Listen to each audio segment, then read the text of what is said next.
ما علمت منها وما لم أعلم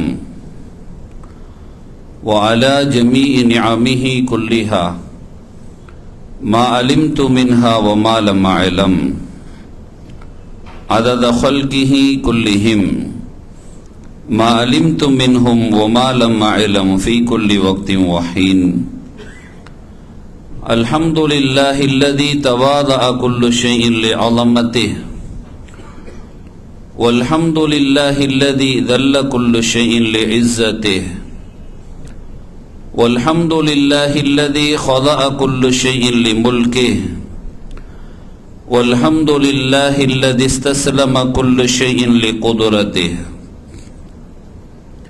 عدد خلقه ورضا نفسه وزنة عرشه ومداد كلماته ودوام ملكه جزا الله عنا نبينا وسيدنا ومولانا خير الأنبياء والمرسلين محمدا صلى الله عليه وآله وأصحابه وأمته وسلم بما هو أهله عدد ما في علم الله ودوام ملك الله يا أصحاب الوقت أعيذوا بحكم نيابتي عن حكمكم சங்கைக்கும் மிகுந்த மரியாதைக்கும் உரிய அல்லாஹுவின் நல்லடியார்களே, புனிதம் நிறைந்த ஷஅபானுடைய மாதத்தின் சங்கையான இந்த ஜும்மாவுடைய நல்ல நாளில் அல்லாஹுடைய அருள் நிறைவாக சூழ்ந்திருக்கிற அவனது இல்லத்தில் ஜும்மாவுடைய கடமையை நிறைவேற்றும் முகமாக நம்மையெல்லாம் இங்கே ஒன்று கூட்டி நல்ல விஷயங்களை சொல்ல அதை கேட்க ஏற்பாடு செய்த ரப்புல் ஆலமீன் அல்லாஹு சுப்ஹானஹு வ தஆலா அதன் வழி நடப்பதற்கும் தௌஃபீக் செய்வானாக. ஆமீன்.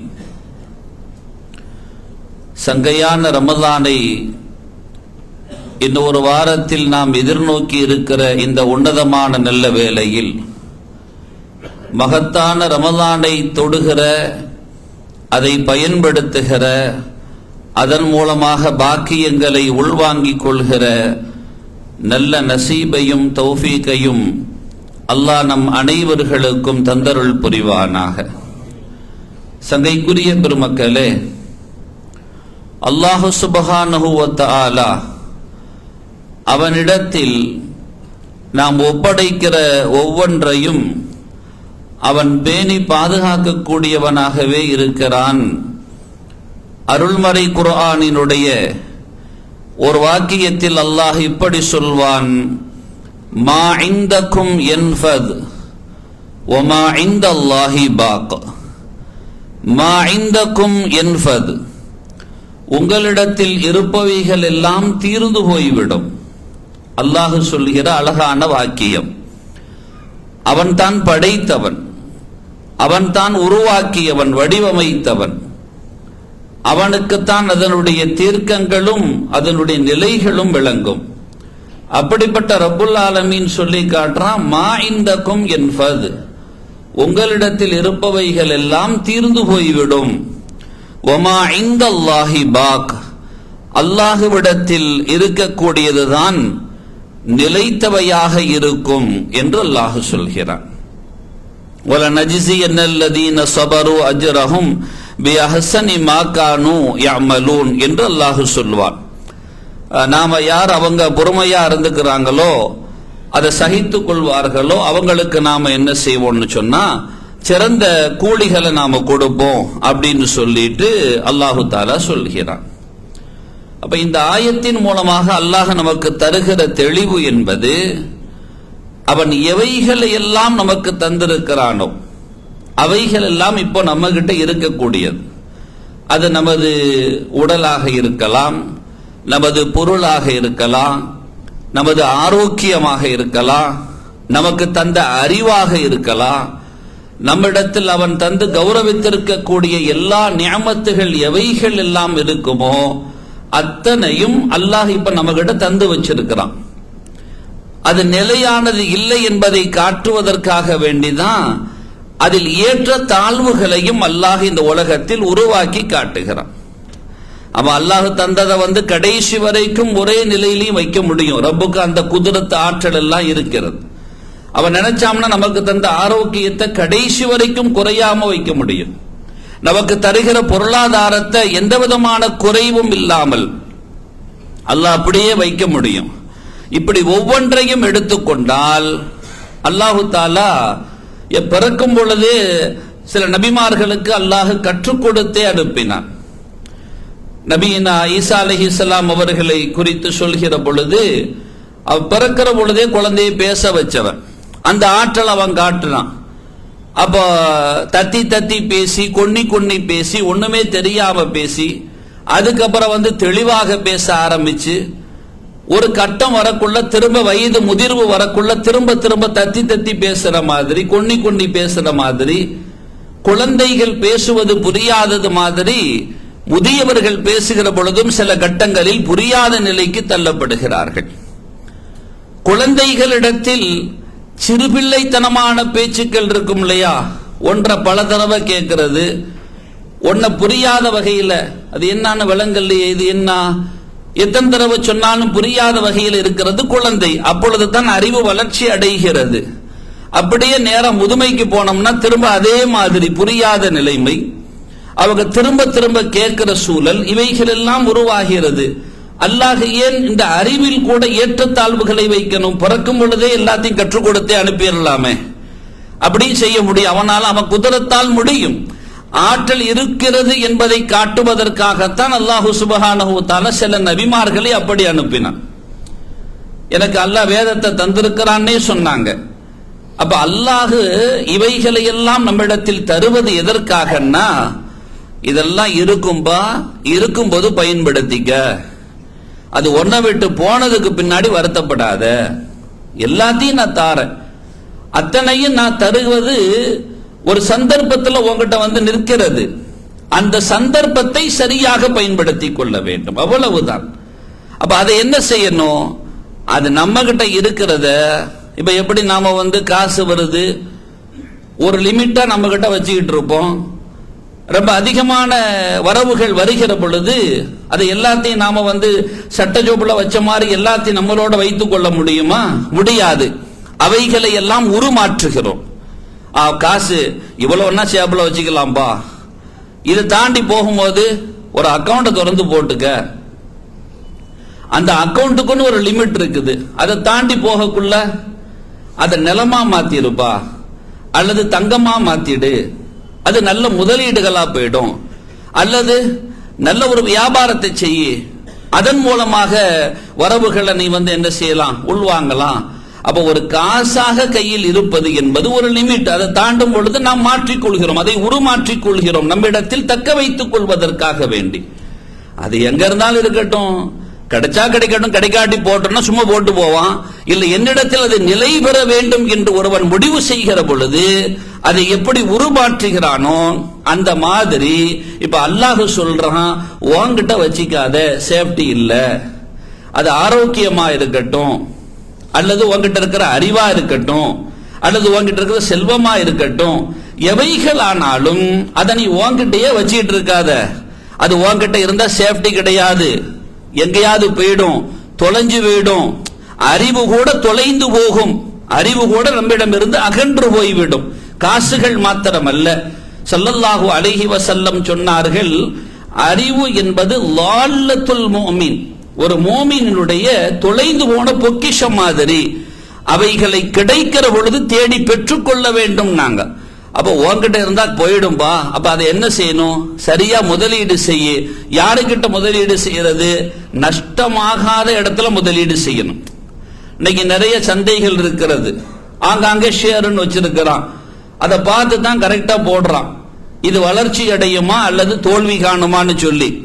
அந்த முதிர்வு இருக்கிறது இல்லையா, கரெக்டா போட்டு அதை கரெக்டான நேரத்தில் அறுவடை செய்யற மாதிரி அல்லாஹ் சொல்றான், என்கிட்ட கொடுத்து வைன்னு சொல்றான்.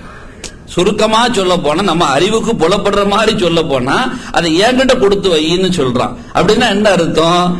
எனக்காக நீ எதையும் செய்யுங்கிறான். என்கிட்ட தந்து வையின்னு என்ன அர்த்தம்? எனக்காக நீ எதையும் செய்யுன்னு அர்த்தம். எனக்காக நீ எதையும் செய்ய ஆரம்பிச்சிட்டன்னா அதை நான் பொறுப்பேற்றுக் கொள்கிறேன்னு சொல்றான். அதை நான் பொறுப்பேற்றுக் கொள்கிறேன். ஸல்லல்லாஹு அலைஹி வஸல்லம் ஒரு வார்த்தையில் இப்படி சொல்லுவாங்க, அல்லாஹுவுக்காக நீங்கள் கொடுக்கிற தர்மம் என்றால் அவைகளை அல்லாஹ் எப்படின்னா ஒன்றை அப்படி சிறிதிலிருந்து வளர்த்து பெரிதாக ஆக்குவதை போன்று அல்லாஹ் நீரூற்றி ஒரு மரத்தை வளர்க்கிற மாதிரி உங்களுடைய செல்வங்களை அல்லாஹ் வளர்த்து கொண்டே செல்வான். ஒரு முதலீடு செய்யறோம், நல்ல லாபம் கிடைக்கக்கூடியது, அதுல அவன் முதலீடு செஞ்சிட்டான், லாபம் கிடைத்து கொண்டே இருக்கிறது, இவன் முதல் அப்படியே இருக்கிறது. அந்த மாதிரி அல்லாஹு தாலா சொல்றான், என்கிட்ட கொடுத்து வச்சிருப்பா, நான் சரியா பாத்துக்கிறேங்கிறான், நான் அதை சரியாக பராமரிக்கிறேன்னு சொல்றான். உனக்கு எப்ப தேவையோ, இப்ப நிறைய கால்ஸ் வருது இல்லையா, காசு பேங்க்ல போட்டு வச்சோம்னா நிறைய கால்ஸ் அவனுக்கு வந்துகிட்டே இருக்கும்.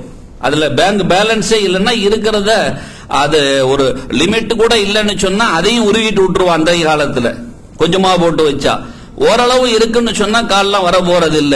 ஓரளவு லிமிட்டை தாண்டும் பொழுது ஒரே போன் கால் வருதா இல்லையா, வந்து இந்த மாதிரி சார் எங்க கிட்ட அந்த திட்டம் இருக்கு, இந்த திட்டம் இருக்கு, நீங்க இதுல செய்யலாம், அப்படி பண்ணலாம், இப்படி பண்ணலாம், உங்களுக்கு தேவையான நேரத்துல நீங்க எடுத்துக்கலாம், ரொம்ப பெரிய உங்களுக்கு பையன்லாம் இருக்குது, அப்படியா இப்படியான வட்டியா அது இதுன்னு எதையோ சொல்றானா இல்லையா. அந்த மாதிரி அல்லாஹு தாலா டிக்ளேர் பண்றான், அவன் நீ எப்ப வேண்டாலும் உனக்கு எப்ப தேவையோ அப்ப நான் தரேன்.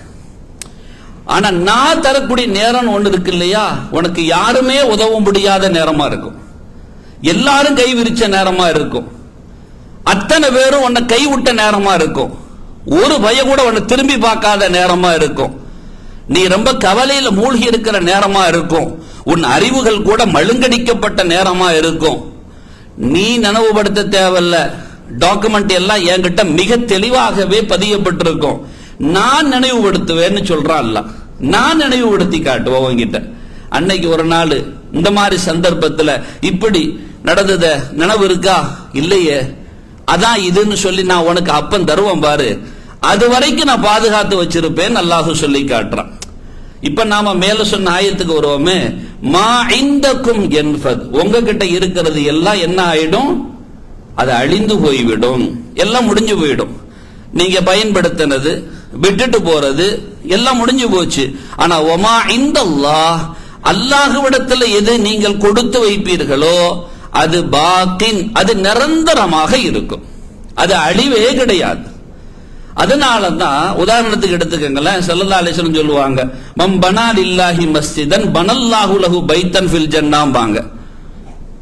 மம் பனா லில்லாஹி மஸ்ஜிதன், அல்லாஹ்வுக்காண்டி ஒரு வீட்டை கட்டிட்டாரு, அல்லாஹ்வுக்காண்டி ஒரு இல்லத்தை கட்டிட்டாரு, பனல்லாஹு லஹு பைத்தன் ஃபில் ஜன்னா, சொர்க்கத்துல உனக்கு ஒரு வீடு ரெடிப்பா, நீ இங்க கட்டின அங்க நான் தந்துடுறேன்னு சொல்றான்.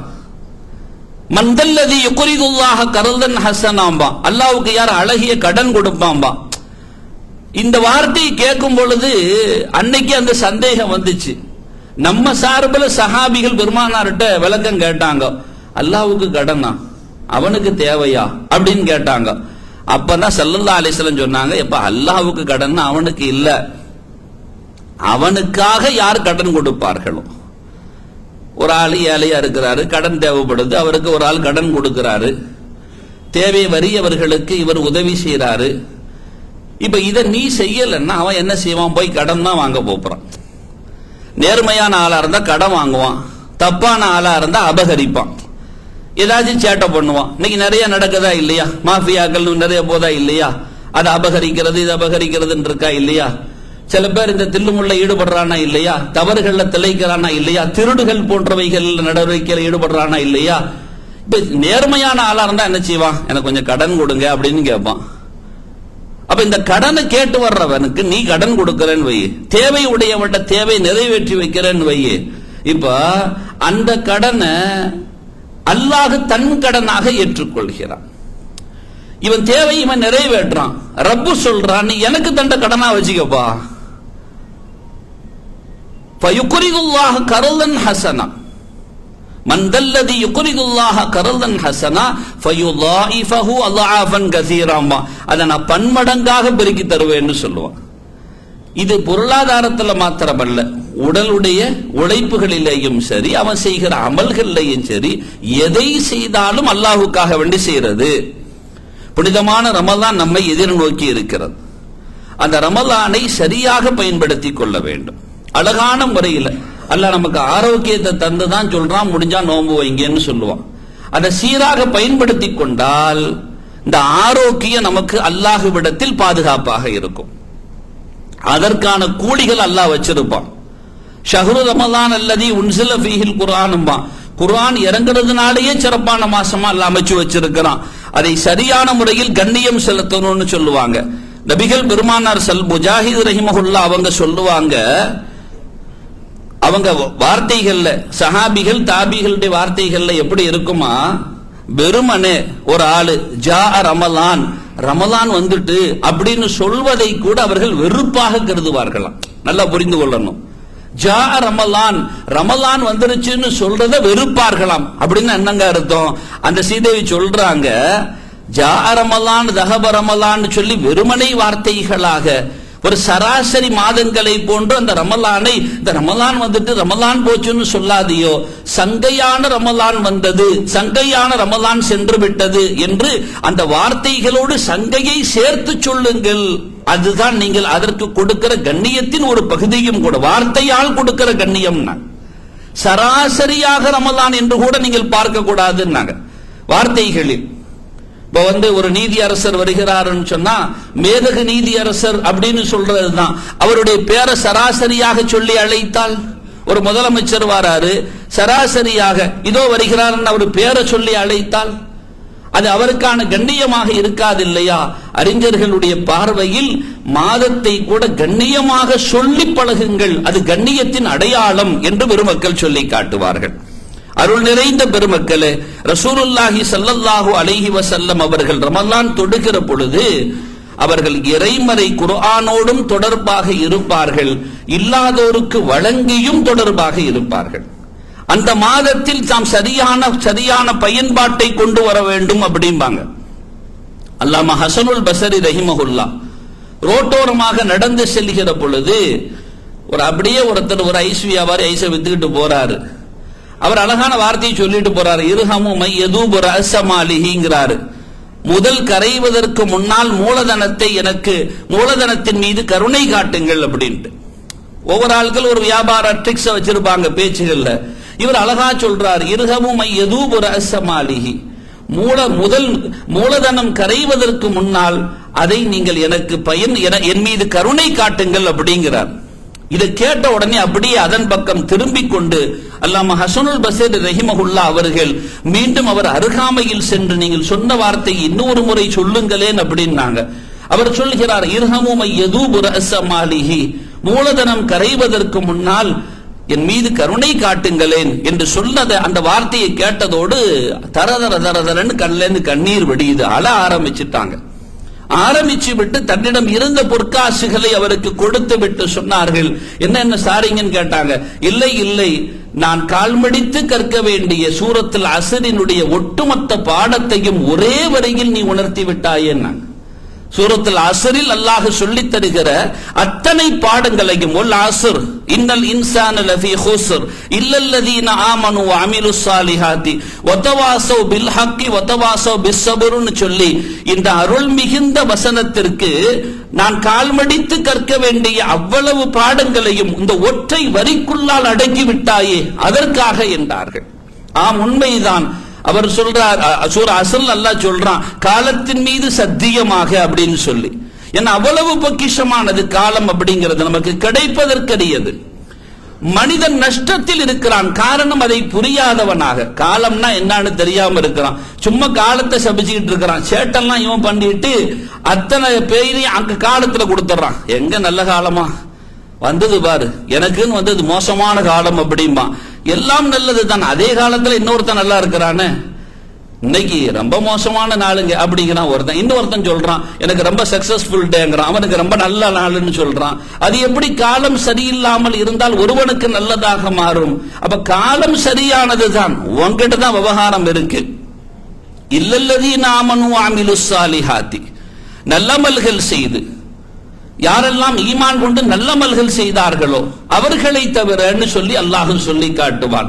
அப்ப நாம இபாதத்து செஞ்சாலும் செய்யாட்டாலும், நம்ம கிட்ட இருக்கிற காசை நாம கொடுத்தாலும் கொடுக்காட்டாலும், நம்ம கிட்ட இருக்கிற அறிவை பயன்படுத்தினாலும் பயன்படுத்தாம விட்டாலும் பிறர்களுக்கு பயனாக நம்மிடம் இருப்பவைகளை நாம் எது செலவழித்தாலும் செலவழிக்காம இருந்தாலும் இன்றைய நாள் உன்னை கடந்து போய்கொண்டே இருக்கும். நாளைக்குங்கிறது அது வேறு நாள்.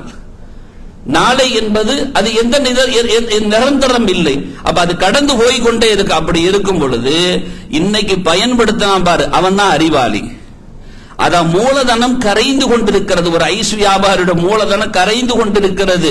அதை கரைந்து எல்லாம் தண்ணியாக ஓடுவதற்கு முன்னால் அதை சரியாக மாற்றிக்கொள்ள வேண்டும். அப்பொழுதுதான் அந்த முதல் மிஞ்சும். இல்லை என்றால் நஷ்டம், லாபமும் கிடைக்காது, மூலதனமும் இருக்காது, எல்லாம் நஷ்டமாகி போய்விடும். அந்த மாதிரி ஆயிடாதீங்க, சரியாக பயன்படுத்திக் கொள்ளுங்கள். அவன் சரியான இடத்துல வியாபாரத்தை போடுவான். அந்த மாதிரி ரமலான் வருவதை சரியாக பயன்படுத்திக் கொள்ள வேண்டும். நாம அந்த இடத்துல சோடை போய் விடக்கூடாது. அல்லாஹ் நம்மை பாதுகாப்பானாக. சங்கைக்குரிய பெருமக்களே, மன்னர் ஹாரூன் ரஷீத் அவகாலத்துல அரசவைகளில் பொதுவாக பலர்கள் இருப்பாங்க. அதுல புஹுலூல் தானான்னு சொல்லிட்டு ஒருத்தர், புஹுலூலுல் மஃப்தூன்னு சொல்லிட்டு அவங்களுக்கு ஒரு அழகான பெயரும் கூட, ஆன்மீக பாட்டையில் மிகச் சிறந்த இடத்தை பெற்றவர்களும் கூட. அந்த புஹுலூல் தானா அவங்க அரசவையில் இருக்கிற பொழுது மன்னர் என்ன செய்யறாரு, அரசவையில் சும்மா அங்க விகடங்கள் நடக்கும், சில சிரிப்புகள், தமாஷுகள், இவைகள் எல்லாம் இடம்பெறும். அப்ப அதுல ஒன்றாக யதார்த்தமாக ஹாரூன் ரஷீத் அடுத்தவர்களை இழிவுபடுத்துகிற குணம் உடையவர்கள் அல்ல, மிகச்சிறந்த மனிதரும் கூட. அப்ப அவங்க என்ன பண்றாங்கன்னா, ஒரு குச்சியை கையில வச்சுக்கிட்டு எடுத்துக்கிட்டு இன்னைக்கு ஒரு வேலை செய்வோம்னு சொல்லிட்டு, புஹுலூல் இங்க வாங்கன்னாங்க. அதனால விகடமா பேசுவார். புஹுலூல் இங்க வாங்கன்னாங்க. வந்தாங்க. நான் பிடிங்க, இந்த குச்சியை வச்சுக்கங்க அப்படின்னாங்க. அந்த குச்சியை அவர் கையில வச்சுக்கிட்டாரு. கையில வச்சதோட அதுக்கப்புறம் என்ன திடீர்னு குச்சியை தாரியல அப்படின்னு கேட்கிறார். அப்ப அவர் சொன்னாரு, இல்ல இந்த குச்சிய உன்னை விட சிறந்த மடைய யாராவது இருந்தா அவர் கையில கொடுத்துரு அப்படின்றார். இந்த சபையில உன்னை விட சிறந்த மடைய யாராவது பார்த்தா அவர் கையில ஒப்படைச்சிருன்னு பார்த்தா எல்லாம் சங்கையான ஆட்களா இருக்கிறாங்க. பொது சபைகளில் எப்படி கொடுக்க முடியும்? அப்படின்னா மடையன்னு நிரூபிக்கணுமா இல்லையா? அப்ப இவர் உடனே புஹுலூல் ரஹிமஹுல்லா கையில வச்சுக்கிட்டாங்க அந்த குச்சியை. கொஞ்ச நாள் ஆகுது, அப்படியே கையில வச்சுக்கிட்டாங்க. என்ன ஒவ்வொரு நாளும் அரியணைக்கு வரக்குள்ள கேட்பார், புஹுலூல் என்ன குச்சியை கைமாத்தியாச்சா அப்படின்னு கேட்பாங்க. இல்ல இல்ல, சரியான ஆளை பார்த்துக்கிட்டு இருக்கிறேன் அப்படின்பா. இதே ஒவ்வொரு நாளும் போய்கிட்டு இருக்கு. அவர் வாரதும் சபையில கேட்கறதும் எல்லாரும் சிரிக்கிறதும், இப்படி சிரிப்பாங்க. கேட்ட உடனே இல்ல இல்ல சரியான ஆளை பார்த்துக்கிட்டு இருக்கிறேன்னு சொல்லிக்கிட்டு அவர் சொல்றதும் காலம் கடக்கிறது. கொஞ்ச நாள்ல மன்னர் ஒரு நோய்வாய்ப்பட்டு படுக்கையில் இருக்கிறார்கள். ஹாரூன் ரஷீத் பாதுஷா படுக்கையில் இருக்கிறாங்க. இந்த நேரத்தில் கரெக்டா அந்த குச்சியை தூக்கிட்டு புஹுலூல் வாரார். வந்து நேரா மன்னர்கிட்ட வந்துகிட்டு என்ன ஆச்சு அப்படிங்கிறாங்க. உடல்நிலை சீர் இல்லாம இருக்கு. பரவாயில்லையா? இல்ல, மருத்துவர்கள் ரொம்ப மோசம்னு சொல்றாங்க. சரி சரி சரி, எல்லாம் நீங்க தயாரா இருக்குதா அப்படின்னாங்க. என்னது அப்படின்றார். இல்ல, நீங்க இப்ப விடை பெற்றா நீங்க நாளைக்கு மறுமையில போனீங்கன்னா அங்க எல்லாம் உங்களுடைய படை பட்டாளெல்லாம் அனுப்பிட்டீங்களான்னு. அங்க யாரையும் அனுப்ப முடியாது. எல்லா சொகுசு அங்க பண்ணி வச்சாச்சா? அற்பமான இந்த உலகத்துல நீங்க வேற எங்கேயாச்சும் பயணம் செய்வதாக இருந்தால் கூட உங்களுக்கு முன்னால உங்களுக்கு பாதுகாக்கிற படைகள் முன்னால போவோம். அங்க உங்களுக்கு தங்குறதுக்கான ஏற்பாடு, உணவுக்கான ஏற்பாடு, வசதிக்கான ஏற்பாடு, இவைகளை எல்லாம் செய்வதற்கு முன்னாலேயே ஒரு படை போயிடும். ஒரு பிரதமர் ஒரு நாட்டில இருந்து இன்னொரு நாட்டுக்கு போறாருன்னா அவருக்கு முன்னால இன்னொரு டீம் போயிடும். அந்த டீம் போய் அங்க எல்லாம் செட் பண்ணி வச்சுக்கிறோம், இருக்கா இல்லையா? அந்த மாதிரி மன்னர் போனாருன்னா எல்லாமே ரெடியாகி வச்சிருவாங்க, எல்லாமே சரியா இருக்கும். இவ்வளவெல்லாம் நீங்க செய்வீங்க இல்லையா? ஆமா. அப்ப யாரையும் அனுப்ப இல்லையான்னாங்க. அங்க யாரையும் அனுப்ப முடியாது, நான் மட்டும்தானே தனியாக போகணும். சரி, அப்படின்னா எல்லாத்தையும் சேர்த்து வச்சுக்கிட்டீங்களான்னா எதுவுமே தெரியலையா அப்படின்னு அவர் ஆதங்கத்துல சொல்றாரு. உடனே இப்ப புஹுலூல் என்ன பிடிங்க, சிறந்த மடையும் இப்ப நீங்க தான், இந்த குச்சி நீங்களே வச்சுக்கங்கன்னு கையில கொடுத்தார். அப்ப மன்னர் அழுதார். அழுது விட்டு சொன்னார், புஹுலூல், உங்களை நான் சராசரியான நபராக எடை போட்டு பார்த்தேன். இல்லை இல்லை, உள்ளங்களை செதுக்குகிற சீர்பெற்ற மனிதர் நீங்கள் அப்படின்னு சொல்லிட்டு அந்த இடத்தில் ஹாரூன் ரஷீத் ரஹிமஹுல்லா சொன்னாங்க. அப்ப நாம எங்கு செல்ல போகிறோம், அங்கு செல்லுகிற இடத்தில் நமக்கான முன் தயாரிப்புகள் என்ன, அற்பமான இந்த உலகத்திலேயே ஒரு இடத்துக்கு போகணும்னு சொன்னா எல்லா தயாரிப்புகளையும் செய்து கொள்கிறோம். அல்லாஹ்வின் சமூகத்திற்கு செல்கிற பொழுது நமக்கான அடையாளமாக பாதுகாப்பாக எவைகள் இருக்கும் என்பதை சரியாக உணர்ந்தவர் தான் புத்திசாலி என்பதை புரிந்து கொள்ள வேண்டும். இப்னு உமர் ரலியல்லாஹு அன்ஹு அவங்க அறிவிப்பு செய்வாங்க, நபிகள் நாயகம் ஸல்லல்லாஹு அலைஹி வஸல்லம் சொல்கிறார்கள், மா தரக அப்துன் ஷைஅன் லில்லாஹி, அல்லாஹ்வுக்காக யாராவது எந்த ஒன்றை விட்டாலும் சரி, எந்த ஒன்றை விட்டாலும் சரி, சின்னதாக, அப்படி சின்னதாக விட்டாலும் சரி, இல்லா இபலஹுல்லாஹு கைரம் மின்ஹு, அல்லாஹ் அதைவிட சிறந்ததை அவருக்கு பகரமாக கொடுப்பான். ஃபீ தீனிஹி வ துன்யாஹு, அவன் மார்க்கத்தில் இருந்தாலும் சரி, அவன் உலக விஷயமாக இருந்தாலும் சரி, எதை விட்டாலும் சரி, நான் இதுக்கப்புறம் போய் பேச மாட்டேன் அல்லாஹ்வுக்காக வேண்டின்னு ஒருத்தர் முடிவு செய்யறாரு. அந்த நாக்கில் அல்லாஹு தஆலா உண்மைகளை நடமாட விடுவான் மாத்திரம் அல்ல, ஸல்லல்லாஹு அலைஹி வஸல்லம் சொன்னாங்க, சின்ன சின்ன பொய்களை கூட நீங்க பேசி பழகிடாதியோ, என சின்ன சின்ன பொய்கள் அல்லாஹ்வின் சமூகத்தில் உங்களை பொய்யன் என்ற முத்திரைக்குள்ளால் ஆழ்த்திவிடும். நாங்க சின்னதாக இருந்தாலும் சரி, தமாஷாக இருந்தாலும் சரி, உண்மையை மட்டும் பேசுங்க. பேசுனா அல்லாஹ்விடத்தில் நீங்கள் எப்படி பதியப்படுவீர்கள் என்றால், ஹத்தா யுக்தபு இன்தல்லாஹி சித்தீகா, அல்லாஹ்விடத்தில் நீங்க சித்தீக்குன்னு பேர் பெற்றுருவீங்க. அல்லாஹ்வுக்காக வேண்டி ஒரு பொருளை நீங்கள் யாருக்கா கண்டிப்பா கொடுத்தா, அல்லாஹ்வுக்காண்டி கொடுத்தப்பா, கொடுத்தீங்களா, அல்லாஹ் சொல்றான் மிகச்சிறந்ததை நான் தருவேன்னு சொல்றான். அது எதுவாக இருக்கலாம்? இப்ப சில இடத்துல நம்ம பொருளை கொடுக்கும் பொழுது அது வடிவங்கள் மாறி வருவதை போன்று சில பேருக்கு காசுக்கு காசா கிடைச்சிடும், ரப்பு காசாவே கொடுத்துருவான். இல்லன்னா அந்த காசை கொண்டு எதை செய்ய வேண்டுமோ அதை அல்லாஹ் நிகழ்த்தி விட்டுருவான். எத்தனையோ பேரு நல்ல சம்பாதிக்கிறாங்க, செல்வ செழிப்புகள் இருக்கு, ஆனா மாதம் மாதம் மருத்துவமனைக்கென்று ஒரு தொகையை ஒதுக்குகிறார்கள். மருந்துகள் இல்லாத வாழ்வு என்பது சிந்தித்து கூட பார்க்க முடியாத சூழலாகிவிட்டது. காசெல்லாம் சம்பாதிக்கிறாங்க, மருத்துவமனைக்கும் மருந்துகளுக்கும் ஒரு மாதத்தின் செலவுகள் ஒரு ஏழை குடும்பம் அல்ல, 100 ஏழை குடும்பங்களை வாழ வைக்கிற அளவுக்கு சில தனவந்தர்களினுடைய குடும்பத்தினுடைய மருத்துவ செலவும் மருந்துகளும் மாத்திரம். அப்ப அல்லாஹ் தஆலா என்ன செய்வான்னா, அந்த பாதையை கொஞ்சம் அடைச்சி தள்ளி விட்டு அதுல இருந்து ஆரோக்கியத்தை தந்து நிவர்த்தி செஞ்சு விட்டுருவான். நாம் எதை செய்தாலும் சரி அல்லாஹ் தஆலா அதற்கான பகரத்தை தந்து அவன் சிறப்புப்படுத்திடுவான்னு ஸல்லல்லாஹு அலைஹி வஸல்லம் சொன்னாங்க. அது மாத்திரமல்ல, ஸல்லல்லாஹு அலைஹி வஸல்லம் இன்னொரு வார்த்தை சொல்றாங்க. அபூ ஹுரைரா ரலியல்லாஹு அன்ஹு அறிவிக்கிற ஹதீஸ் இமாம் முஸ்லிம் ரஹிமஹுல்லாஹ் பதிவு செய்வாங்க. நம்ம ஏற்கனவே கேட்ட செய்தி தான். நாளைக்கு மறுமையில் அல்லாஹ்வுடைய சமூகத்துல வரும் பொழுது அல்லாஹ் சுப்ஹானஹு வ தஆலா அவன் கேட்பான், சில அடியார்கள்ட்ட கேட்பான், எப்பா நோயாளியா இருந்தனப்பா என்ன வாத்தியான்னு கேட்பான். அந்த ரப்புல் ஆலமீன் அகிலத்தின் அதிபதி நீ இல்லையா, உனக்கு நோயான்னு கேட்பான். இந்த அடியா நோயாளியா இருந்தானே அவனை போய் நலம் விசாரிச்சியா? அப்படி போயிருந்தா ஸல்லல்லாஹு அலைஹி வஸல்லம் சொல்றாங்க, அல்லாஹ் சொல்றான்னா, லவ் உத்தஹு, நீ சந்தித்திருந்தால், லவஜத்தனி இன்தஹு, அவனிடத்தில் என்னை பெற்றுக் கொண்டிருப்பாய். அதே அல்லாஹ் கேட்பான் இன்னொரு அடியான்ட்ட, எப்பா இஸ்தத்அம்துக ஃபலம் துத்இம்னி, பசின்னு கேட்டானே உணவே தரலையப்பா நீ அப்படிமா. உனக்கு பசியான் ரப்பு கேட்கும் போது அல்லாஹ் சொல்லுவான், அன்னைக்கு ஒரு நாள் பிளாஷ்பேக் அப்படியே போவான், அப்படியே காட்டுவான், நான் வந்தேன் இல்லையா, இந்த அடியா வந்தான்ல, பசிக்குதுன்னு கேட்டான்ல, எல்லாம் உன் கண்ணுக்கு முன்னால பசியா இருக்கிறத பாத்தி இல்ல, கொடுத்தியா? நீ கொடுத்திருந்தால் அந்த உணவை கொடுத்தவனிடத்தில் என்னை பெற்றுக் கொண்டிருப்பாய். தாகம்னு ஒருத்தன் கேட்டான் இல்லையா, தண்ணின்னு சொல்லி, குடிபான ஏதாவது கொடுத்தியாப்பா, உனக்கு தாகமா?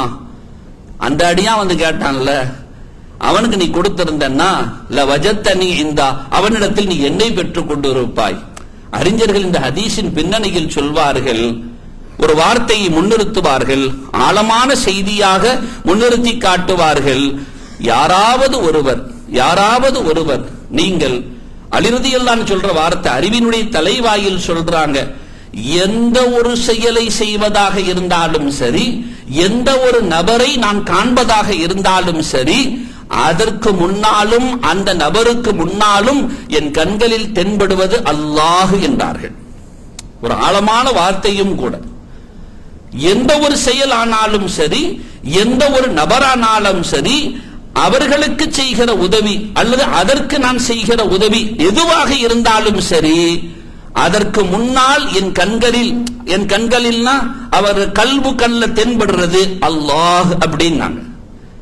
எனக்கு இவன் தென்பட மாட்டான். அதனாலதான் அவங்க முன்னால பாகுபாடுகள் கண்களில் தெரிவதே இல்லை. நமக்கெல்லாம் தெரியும், மிகப்பெரிய வீரர் ரலியல்லாஹு அன்ஹு ஒரு கடுமையான போராட்டம், எதிரியை வீழ்த்தி விட்டார்கள். பெரும் போராட்டத்திற்கு மத்தியில் வீழ்த்தி அவனுடைய நெஞ்சின் மேலால் அமர்ந்து விட்டார்கள். அமர்ந்ததின் பின்னால் அவன் காரி உமிழ்ந்து விடுகிறான் அலி ரலியல்லாஹு அன்ஹு முகத்துல.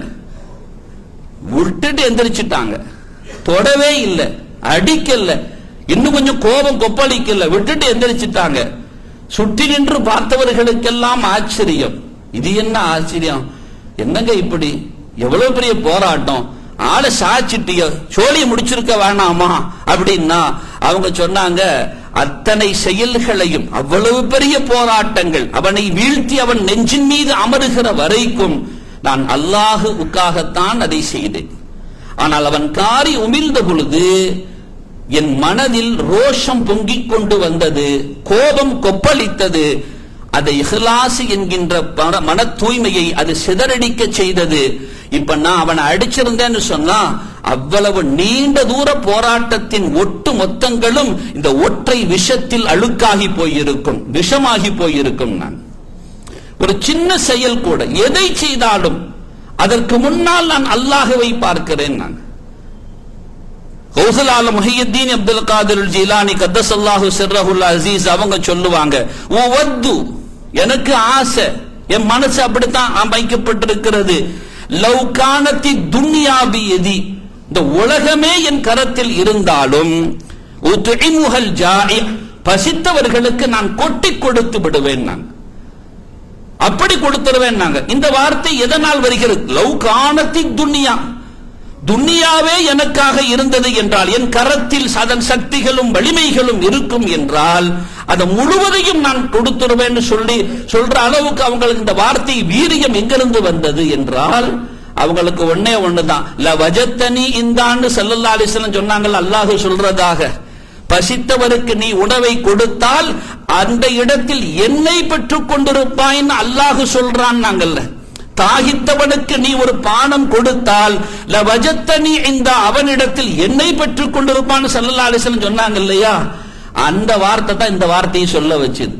ஆகா, நான் கொடுக்கிறது இவனுக்கு இல்லையா, அவனுக்கல்லவா கொடுக்கிறேன், நான் வழங்குவது இவனுக்கு இல்லையா, அவனுக்கல்லவா கொடுக்கிறேன் என்ற எண்ணம் மிகைக்கிற பொழுது உலகத்தை என் கைவசத்தில் ஆக்கி கொடுத்தவன் யார், நானா, எனக்கு சொந்தமானதா, இல்லையே, அவனுக்கு சொந்தமானதை என் கரத்தில் தந்தல்லவா அவன் அழகு பார்க்கிறான், நான் அவனுக்காக கொடுக்காம யாருக்கு கொடுக்கிறது என்ற அந்த வீரியம் அவர்களை இந்த வார்த்தையை சொல்ல வைத்தது. சங்கைக்குரிய பெருமக்களே, நன்றாக நாம் புரிந்து கொள்ள வேண்டும், அல்லாஹ் நமக்கு தந்திருக்கக்கூடிய ஒவ்வொன்றையும் அவன் உகந்த விடத்தில் நாம் பயன்படுத்தி விட்டால் பயம் கொள்ளவே தேவையில்லை, அத்தனையும் சரியான மூலதனம் முதலீட்டில் போய் சேர்ந்திருக்கிறது என்று.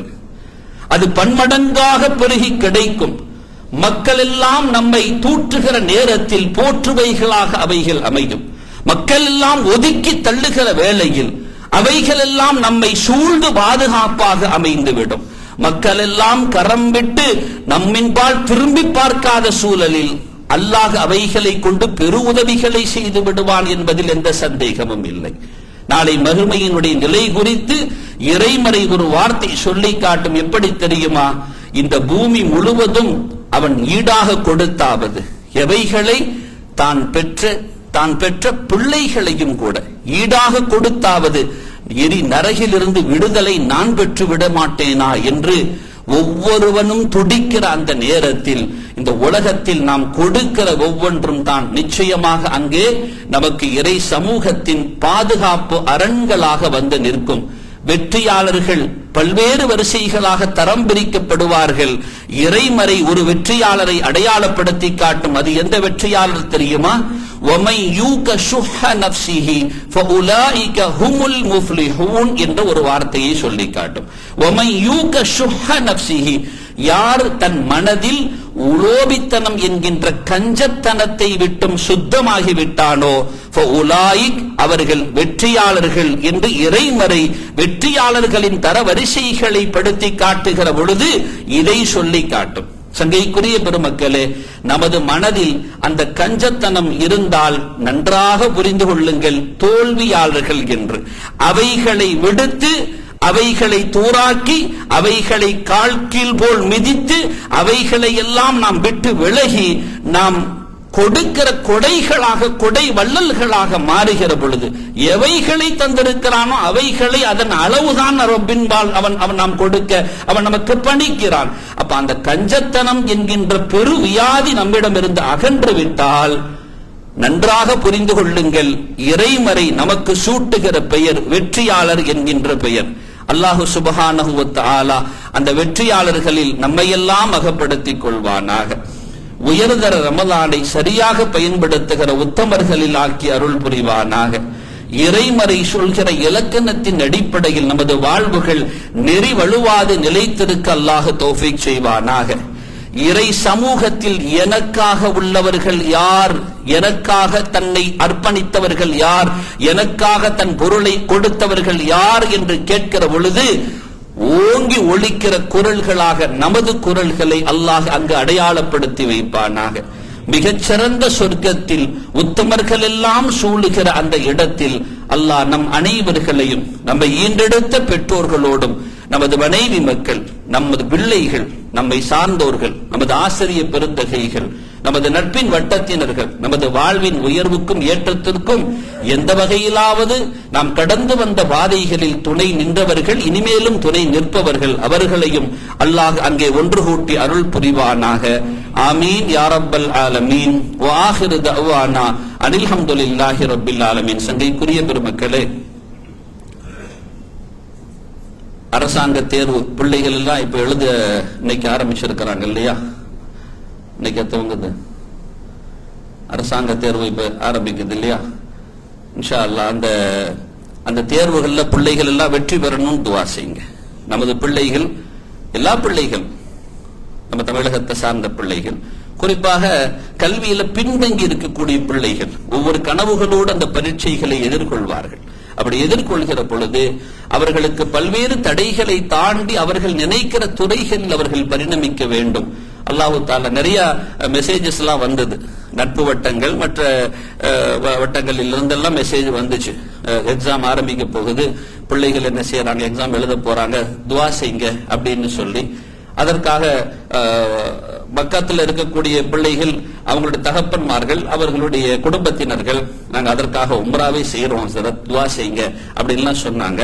அல்லாஹ் தஆலா நாம அந்த பிள்ளைகளுக்காக துஆ செய்யும் பொழுது அவர்கள் நமது துஆவின் பரக்கத்தினால் ஒரு வெற்றியை ஈட்டுவார்கள் என்றால் அவங்களுடைய வாழ்வு முழுவதும் ஜொலிப்பதற்கு காரணமாக அமைந்த நமது நாவிற்கு கிடைக்கிற மரியாதை இறை சமூகத்தில் ஒரு அளப்பரியது. அல்லாஹ் தஆலா அந்த பிள்ளைகளுக்கு சீரான வெற்றிகளை நசீபாக்குவானாக.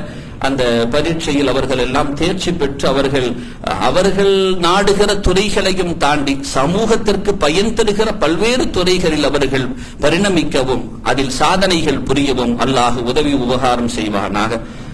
அதே மாதிரி இப்ப ரமலானுடைய அடுத்த வாரம் இன்ஷா அல்லாஹ் ரமலான் வந்துடும். வெள்ளிக்கிழமை ஷக்குடைய நாள். வெள்ளிக்கிழமை பின்னேரம் 30வது பிறையாக பார்க்கப்படாவிட்டால், ரமலான் பிறை பார்க்கப்படாவிட்டால் வெள்ளிக்கிழமை பின்னேரம் நமக்கு 30வது ஷாபானாக பூர்த்தியாக்கப்படும். சனிக்கிழமை பிறை 1ஆக மாறும். வெள்ளிக்கிழமை பின்னேரம் இதே மாதிரி இந்த வெள்ளிக்கிழமை பின்னர் இருக்கல மகரிபு, இப்ப இன்னைக்கு மகரிபு, அதே மாதிரி அடுத்த வாரம் மகரிபுல பிறை பார்க்கப்பட்டு விட்டால் ஜும்மா ரமலானுடைய தராவீஹ் இரவுலேயே ஸ்டார்ட் ஆயிடும். இன்ஷா அல்லாஹ் தராவீஹுடைய நேரங்கள் குறித்து இன்ஷா அல்லாஹ் வரக்கூடிய வாரத்தில் நாம் அறிவிப்பு தருவோம் இன்ஷா அல்லாஹ். அந்த ரமலானுக்காக நாம் தயார் செய்கிற அந்த உணவுகள் இருக்கிறது இன்ஷா அல்லாஹ். ஆனா இன்னைக்கு நிறைய அது தவறாகவும் பயன்படுத்தப்படுகிறது, மனங்கள் எல்லாம் வலிக்கத்தான் செய்கிறது. சஹருடைய உணவுகள் என்பது பிள்ளைகளுடைய மனங்களில், குறிப்பாக இளைஞர்களுடைய மனங்களில் அது ஏதோ மெனு தேடி போகக்கூடிய ஹோட்டல்ஸ் மாதிரி ஆகி போச்சு. இன்னைக்கு இது போடுறாங்கப்பா, இங்க அங்க இது போடுறாங்கன்னு சொல்லி சஹர் உணவை நாடி துவங்கப்படுகிற அந்த உணவுகள் எல்லாம் ஏதோ மெனுவை தேடி போகக்கூடிய சூழலுக்கு தள்ளப்படுவது உண்மையிலேயே வேதனை அளிக்கிறது. பல்வேறு பள்ளிகளின் நிர்வாகங்கள் சஹரை நிறுத்திவிடலாமா என்று யோசிக்கிற அளவுக்கு இது முகம் சுளிக்க வைக்கிறது. இந்த செயல்பாடுகள் முகம் சுளிக்க வைக்கிறது. கண்ணியமான தனவந்தர்களும் தங்களால் முடிந்த கொடையாளர்களும் சஹருக்காக அந்த உணவை தயாரிப்பதற்கு அவர்களுடைய செல்வத்தில் இருந்து ஒரு பகுதியை கொடுக்கிறார்கள். எனவே அதை சரியாக முறையாக பயன்படுத்திக் கொள்ள வேண்டும். சஹர் என்பது உணவல்ல, அது பரக்கத் என்பதை ஸல்லல்லாஹு அலைஹி வஸல்லம் சொன்னார்கள். வெறும் டேஸ்டுக்காக, நாவின் ருசிக்காக சாப்பிட்டால் அது ஒரு நாளும் தேக ஆரோக்கியத்தை தராது. மாறாக பரக்கத்தை நாடி சாப்பிட வேண்டும். இந்த ஃபிஸ்ஸுஹூரி பரக்கான்னு ஸல்லல்லாஹு அலைஹி வஸல்லம் சொன்னாங்க. அந்த பரக்கத்தை நாடி உண்கிற உணவு என்பதால் அதற்காக நீங்கள் சரியாக அந்த உணவை பயன்படுத்திக் கொள்ள வேண்டும். ஒரு மஹல்லாவுல நீங்க அதற்கான பதிவை செய்து விட்டால் அந்த பதிவு செய்யப்பட்ட மஹல்லாவில் உங்களுக்கான அரிசி அளவிட்டு போடப்படுகிறது என்பதை கவனத்தில் கொண்டு நீங்கள் எந்த மஹல்லாவில் சாப்பிட நீங்கள் பதிவு செய்தாலும் சரி. சில பேர்லாம் 3 மஹல்லாவில் கூட பதிவு செஞ்சுக்கிடுவாங்க, எங்க வேண்டாலும் போய் சாப்பிட்டுக்கலாமே. அப்படி அல்ல. நமது அருகில் உள்ள மஹல்லா எது, நமக்கு உணவு சமைக்க முடியாத சூழல் இருக்கும் என்றால் அவர்கள் பள்ளிகளை பயன்படுத்திக் கொள்ளலாம். நமது பள்ளியிலேயும் வளமை போன்று அதை செய்யலாம் என்று நிர்வாகம் முடிவு செய்திருக்கிறது. நீங்க போர்ட கூட பார்த்திருப்பீங்க. அது அதனுடைய வெளிப்பாடு தான். எது நிரப்பமாகவில்லை என்றால் சஹரை குறித்து நாங்கள் அதுக்கப்புறம் தான் அறிவிப்பு செய்யலாம் போட்டாங்க இல்லையா. அதுக்கப்புறம் நிர்வாகம் கூடி முடிவு எடுத்தது, இல்ல சஹரு செய்ய அவங்களுக்கு வாய்ப்புகள் கிடைக்காம போயிடக்கூடாது, அதனால நம்ம ஏற்பாடு செய்வோம் அப்படின்னு சொல்லி பெருமனதோடு அது ஏற்பாடு செய்கிறார்கள். அதற்காக தனவந்தர்களும் தங்களுடைய பொருளாதாரத்தை கொடுக்க முன் வருகிறார்கள். இன்ஷா அல்லாஹ் நீங்களும் அதற்கான உங்களால் முடிந்த தொகைகளை நீங்கள் என்ன செய்யுங்க, அந்த சஹருடைய உணவுக்காக, அதே மாதிரி இஃப்தாருடைய வகைகளுக்காக நீங்கள் தாராளமாக செய்யுங்கள். ஸல்லல்லாஹு அலைஹி வஸல்லம் சொன்னாங்க, ஒரு நோன்பாளிக்கு நோன்பு திறக்க வைத்தல் என்பது, அவர் எந்த உணவை கொண்டு நோன்பு பிடிப்பாரோ அந்த உணவை நீங்கள் செய்து கொடுத்தல் என்பது அவர் பிடித்த நோன்பு, அந்த நோன்பில் அவர் செய்த அமல்கள் எந்த குறைவும் இல்லாமல் அதற்காக தெம்பூட்டிய உங்களுக்கும் கிடைக்கும் என்கின்ற ஒரு சுத்தமான அந்த வார்த்தையை உள்வாங்கி நாம அந்த நன்மை எதிர்பார்த்து இன்ஷா அல்லாஹ் நாம கொடுப்போம். இருவர்களுக்குமானது. நீங்களும் சிறப்பாக செய்யுங்கள், பயன்படுத்தக்கூடியவர்களும் கண்ணியமாக பயன்படுத்திக் கொள்ளுங்கள்.